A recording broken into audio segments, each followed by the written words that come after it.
The heat pressed down on the forward operating base like a heavy lid, trapping sound and sweat in equal measure.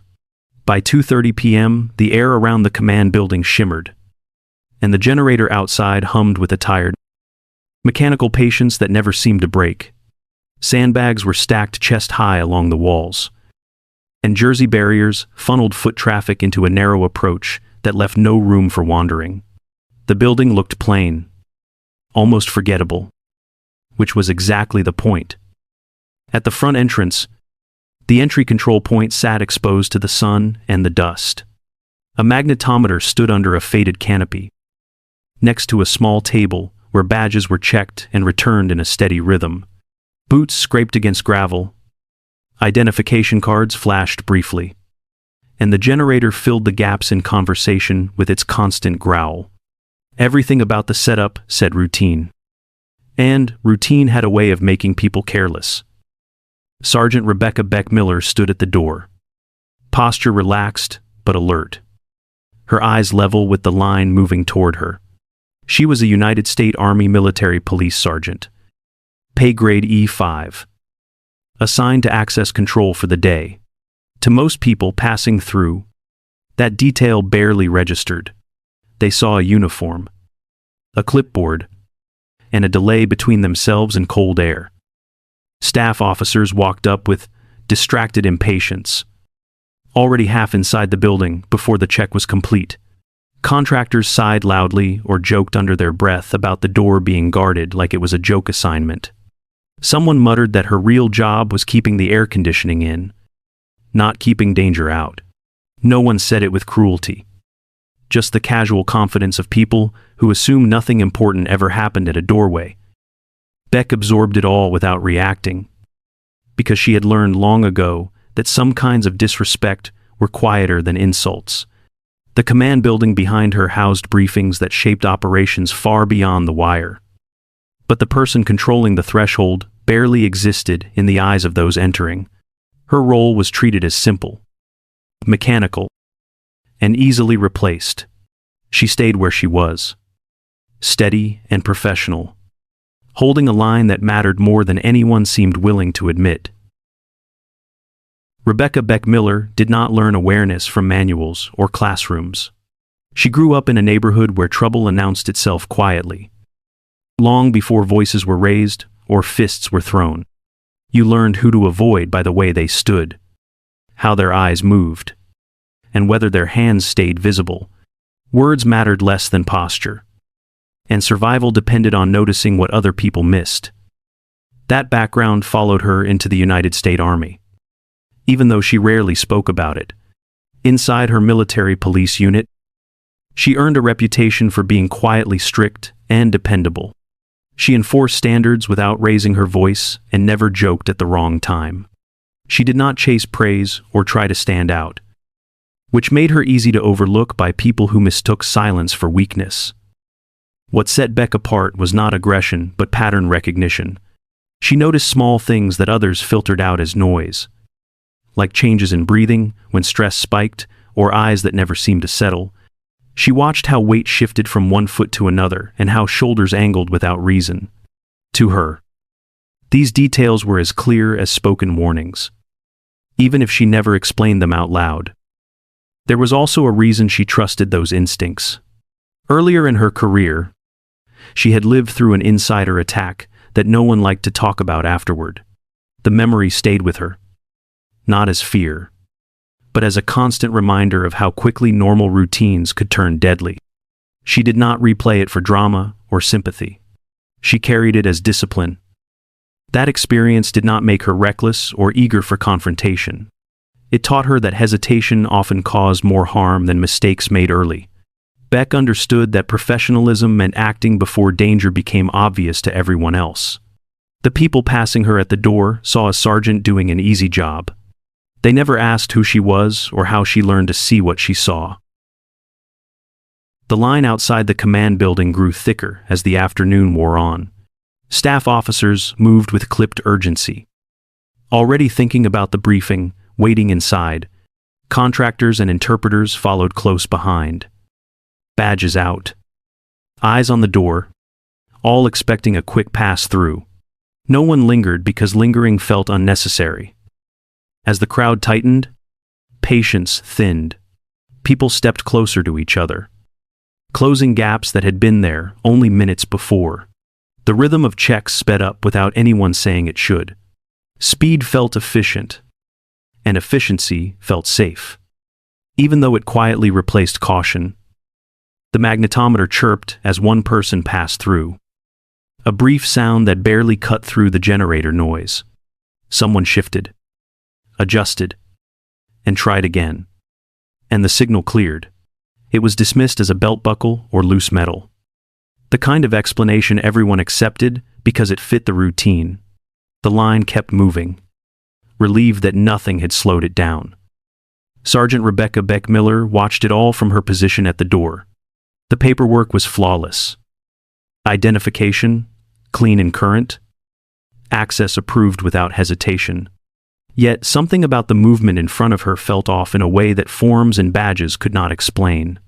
She noticed how bodies leaned forward, how eyes avoided settling, how one person moved differently from the rest. Around her, the assumption of safety settled in like dust. People talked quietly about schedules and meetings, confident that nothing serious ever happened at a place this controlled. Beck felt the opposite. A tightening awareness that routine was being mistaken for security. She stayed still and alert, feeling the pressure of the crowd and the weight of a moment that everyone else believed was ordinary. Rebecca focused on the man at the front of the line. And the longer she watched, the more the details refused to line up. His eyes never seemed to settle on one place, drifting past her shoulder and toward the doorway instead of meeting her gaze. His shoulders were slightly angled, not squared to the checkpoint, as if his body was already preparing to move. One hand stayed close to his waist, guarded and deliberate, while his weight rested forward on the balls of his feet. The layout around them made every detail matter more. The doorway behind her led directly into the briefing area, only a short walk from where senior leaders were gathered. The line behind the man compressed as people stepped closer, eager to get inside and out of the heat. Each step forward reduced space and increased risk, turning impatience into pressure that pushed against her judgment. Rebecca felt the familiar pull of doubt creep in. She knew how easy it was to misread someone, how one wrong call could slow everything down and draw unwanted attention. At the same time, she remembered how normal things had looked before. The last time someone decided it was probably fine. That memory did not come with images or noise, only the quiet understanding of what hesitation had cost. She told herself to check the facts again, to look for reasons to let it go. The identification was clean, the access approved, and no alarms were sounding. Still, the body language stayed wrong, and the feeling in her chest tightened instead of easing. She realized she was no longer just observing but calculating outcomes. The decision formed without drama, settling into place with uncomfortable clarity. Being wrong would mean embarrassment and delay, nothing more. Being right would mean stopping something no one else was prepared to see. As the crowd pressed closer and the doorway loomed behind her, hesitation began to feel more dangerous than action. Rebecca stepped forward just enough to close the gap, placing herself squarely in the threshold without touching the doorframe. Her posture changed in a way that was subtle but unmistakable. Shoulders set and feet planted with purpose. She spoke a simple procedural phrase, "Secondary screening," in a voice that was calm and level. It was not loud, but it carried authority because it did not ask for permission. The movement around her stopped almost at once. The line hesitated, bodies half leaning forward before freezing in place. As if everyone felt the shift without understanding it, conversations died off, and the generator seemed suddenly louder in the silence.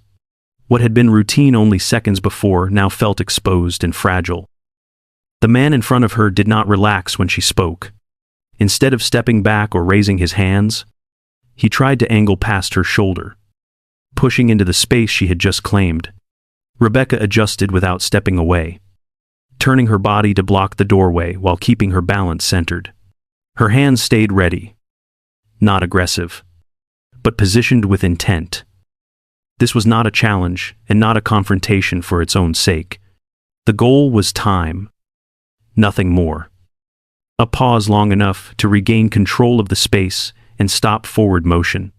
She could feel the crowd behind him pressing closer. Impatience, turning into pressure. Every instinct told her that letting momentum continue would be a mistake. In that still moment, the rules changed. Routine checks no longer applied, and convenience no longer mattered. Rebecca understood that whatever happened next would draw attention and judgment, and there would be no quiet reset. She stayed where she was, steady and composed, holding the line as risk replaced normalcy, and the room seemed to hold its breath. The man lunged forward instead of stopping, his movement sudden and committed. Rebecca reacted without hesitation, closing distance before momentum could carry him past her. Her hand snapped to his wrist, the one guarding his waist, locking it in place with practiced control. There was no struggle yet, only decisive contact made at exactly the right moment. She turned her body as she moved, placing herself between him and the doorway while redirecting his path away from the briefing room. Her feet slid on the gravel as she angled him toward the open space near the Jersey barriers. The motion was not about force, but leverage, using balance and position to change where the danger pointed. In less than 2 seconds, the threshold behind her was clear. Rebecca raised her voice for the first time, sharp and unmistakable. She ordered everyone back and told them to clear the line, projecting control over the sudden chaos. People stumbled away as the command registered. Space opening, where there had been pressure only moments before. She kept her grip steady, focused on keeping his hand from moving freely. As she moved, she keyed her radio and spoke in quick, controlled bursts. She alerted the Tactical Operations Center to a possible suicide device and requested explosive ordnance disposal and a quick reaction force immediately. There was no panic in her voice, only urgency shaped by training. The words were out almost as soon as the thought formed. The man resisted just enough to confirm what she already knew. Rebecca did not try to take him down or overpower him. Her priority stayed fixed on direction and distance, keeping him pointed away from the crowd and toward hard cover that could absorb force. Every step was calculated to reduce harm rather than win a fight. Time seemed to compress into fragments. The generator roared, boots scrambled, and the world narrowed to grip, angle, and space. What mattered was not bravery or strength, but early commitment. Rebecca acted before fear could slow her hands. And in those brief seconds, professionalism did what luck never could. The entry control point stayed locked down as explosive ordnance disposal personnel arrived and took control of the scene. They moved with careful precision, isolating the device and establishing clear boundaries while everyone else was pushed farther back. The magnetometer stood unused now, a quiet witness to how close routine had come to disaster. The generator kept running, steady and indifferent. As the minutes passed, the area settled into an unnatural quiet. Conversations did not restart, and no one checked their phone or complained about the delay. People stood where they were told, eyes fixed on the space they had just been rushed to enter. The heat felt heavier now, as if the air itself understood what had almost happened. Measurements were taken and shared in low voices. The distance between where the device was secured and the briefing room was counted in meters, not yards. It was close enough to make people swallow hard, close enough to turn imagination into something physical. That small number carried more weight than any alarm ever could. Sergeant Rebecca Beck Miller stood off to the side, hands relaxed, posture unchanged. She watched the process without comment, her expression calm and unreadable. There was no visible release of tension and no sign of pride. Only focus. To her, the work was not finished until everything was truly safe. Inside the command building, the meeting resumed as planned. The walls still stood. The doors still closed. And the people inside were unaware of how narrowly that normalcy had been preserved. It was not luck that held the line, but early action taken before certainty arrived. As the all clear finally came through, relief spread quietly, mixed with shock, and the weight of what almost was settled over everyone who remained. The door to the briefing area opened, and a United States Army Brigadier General stepped out. His expression tight with irritation. His shoulders were squared and his pace was clipped. The posture of someone used to momentum and not delays. He looked toward the entry control point, as if expecting an explanation that would justify lost minutes. Authority hung around him in the way people straightened without thinking. An aide moved quickly to meet him and spoke in plain, factual terms. There had been a device, controlled and isolated, positioned only meters from the briefing room wall. The distance was measured and verified. Close enough that the room behind the door would have taken the brunt of it. The words were delivered without drama. Just facts laid out in order. The general stopped moving. His jaw set and then eased as the information settled in, and his eyes tracked the space between the doorway and the barrier outside. The irritation drained from his posture, replaced by a stillness that carried weight. He understood the margin now. How little space had separated routine from catastrophe, and how the outcome turned on timing. His attention shifted to the side, to the sergeant standing near the checkpoint. Sergeant Rebecca Beck Miller did not move or step forward, and she did not look away. The general studied her for a moment, taking in the uniform and the position she held at the door. He asked who she was, not as a challenge, but as a necessary detail. The answer came quietly and without embellishment. This was not praise or ceremony, but acknowledgement. The system, recognizing the person who had held the line. The delay that had seemed like an inconvenience revealed itself as the reason the meeting could continue at all. The general nodded once, understanding clear on his face, and the weight of command settled back into place with a new awareness. The people who had gathered near the entry control point did not rush back to their conversations once the danger passed. Staff officers stood a little farther apart than before, hands clasped or tucked into pockets, eyes drifting anywhere but toward the door. Contractors who had joked earlier now checked their badges again, as if seeing them differently. The space felt heavier, filled with thoughts no one wanted to say out loud. No one apologized and no one tried to explain themselves. The jokes about easy duty did not return, and neither did the casual impatience. People waited their turn without comment, stepping back when told instead of forward. Respect showed up not in words, but in distance, posture, and silence.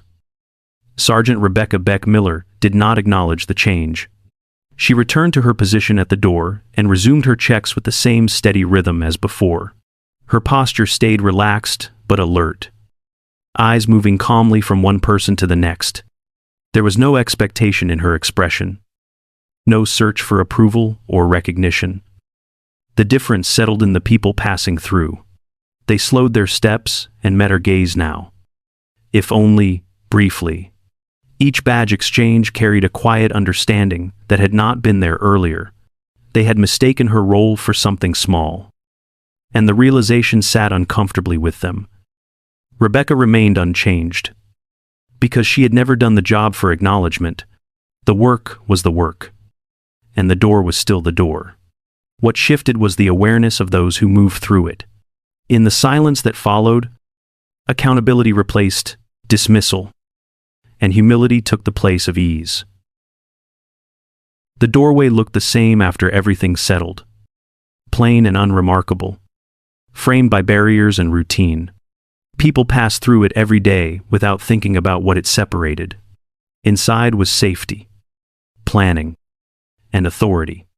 Outside was uncertainty, movement, and the first chance to stop something before it took shape. Sergeant Rebecca Beck Miller treated that space the same way she always had. She did not adjust her posture or soften her standards because someone noticed her now. The work stayed the work, steady and repetitive, grounded in habit and discipline. Professionalism, to her, was not something that changed with attention. The identification badge still passed from hand to hand, flashed and returned in seconds. The magnetometer still waited to chirp. Its sound easy to dismiss if no one listened closely. Only a few meters still separated the doorway from the room beyond it. That thin physical space remained the difference between normal and irreversible. What mattered was not strength or speed, but the willingness to act early. Danger rarely announces itself in dramatic ways. It shows up as small inconsistencies, quiet signals, and moments when routine asks to be trusted without question. The cost of hesitation is often invisible until it is too late. Rebecca never thought of herself as a hero, and no one needed her to be. She stood watch because that was the assignment, and she honored it with attention and restraint. The lives inside the building continued as planned, unaware of how close they came to loss. That was the point. The lesson did not come wrapped in speeches or praise. It settled in quietly, carried by respect and perspective. Some of the most important work happens where no one is looking closely enough. The door matters because someone has to hold the line there. Every day. Without applause. Before danger ever looks real.